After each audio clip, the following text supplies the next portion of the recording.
Hello friends, তো দেখো আজকে আমি একটা নতুন রেসিপি ট্রাই করব। তো আগে হচ্ছে এই বিটগুলোকে কেটে এই যে প্রেশারে দিয়ে দিয়েছি সিটি মারার জন্য, দিয়ে ওটিকে সিটি দিয়ে নিচ্ছি। আর এদিকে হচ্ছে আমি গামলাতে হচ্ছে ময়দা, তারপর হচ্ছে কালো জিরে, একটু জোয়ান, নুন, একটু চিনি, তেল দিয়ে ওটাকে মেখে নেব।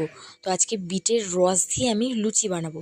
তো বিটের রসটাকে, যেটা আমি প্রেশার কুকারে সিদ্ধ করে নিয়েছিলাম, ওটাকে আমি মিক্সিতে মানে পেস্ট করে নিয়ে সেটাকে আমি দিয়ে দিয়েছি, দিয়ে ওটাকে ভালো করে মেখে নিয়েছি।